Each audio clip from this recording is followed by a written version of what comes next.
নমস্কার। আমি এখন শ্রীমদ্ ভগবত গীতার অথ ধ্যানম এবং প্রথম অধ্যায়ের 23 এবং 24তম শ্লোক পাঠ করব। ওম হরি ওম তৎসৎ। ওম নমঃ ভগবতে বাসুদেবায়। শ্রীমদ্ ভগবদ গীতা अथो ध्यानम्। ॐ पार्थाय प्रतिबोधितं भगवता नारायणेन स्वयं व्यासेन ग्रथितं पुराण मुनिना मध्ये महाभारतम् आद्रैतामृतवर्षिणीं भगवतीमष्टादशाध्यायिनीम् अम्बुत्वा मनुसन्दधामि भगवद्गीते भवदेशिनीं।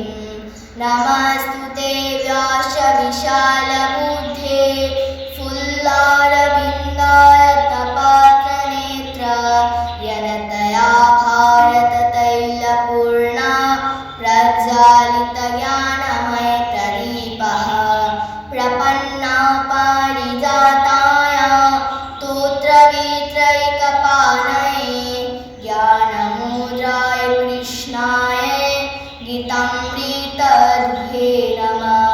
सर्व उपनिषद्गाव दुग्धगोपालनन्दना पार्थवत्स सुधीर्भुक्ता दुग्धं गीतामृतं महत्। वसुदेवसुतं देवं कंसचाणूरमर्दनं देवकी परमानन्दं कृष्णं वन्दे जगद्गुरुं। भीष्मादत्ता जयद्रथो जलागान्धार्निलोत्पल शल्यग्राहवती कृपेण वहनी कर्णेन वेलाकुला अश्वत्थामविकर्णघोरा मकरादुर्योधनवर्तिनी सौतीर्णा खलु पाण्डवै रणनदी कैवार्तकेशवे पराशर्वसतु सरोजम् अमलं गीतार्थगन्धर्कटं ननाख्यानककेशरं हरिकथासम्बुधनबोधितं। लोके सज्जन षट्पदैरः रहोपेपीयमानं मुदा भूयते भारतपङ्कजं कलिमलाप्रद्धं श्रीनश्रेयसे। मुखं करोति वाचालं पङ्गुं लङ्घयते गिरिं यत्कृपातमहं वन्दे परमानन्दं माधवं।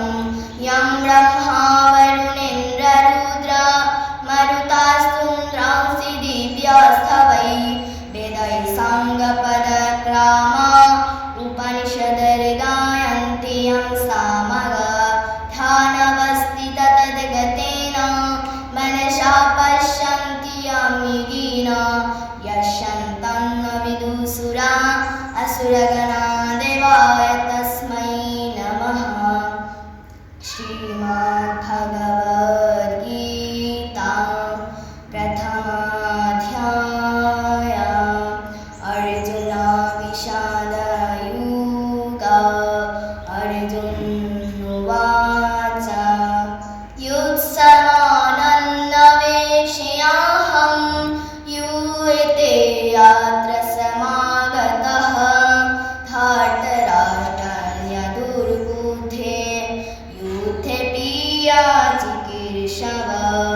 सञ्जय उवाच एवमुक्ता ऋषिकेश गुडाकेशन भारत सेनयोरुभयोर्मध्ये स्थापयित्वा रथोत्तमम्।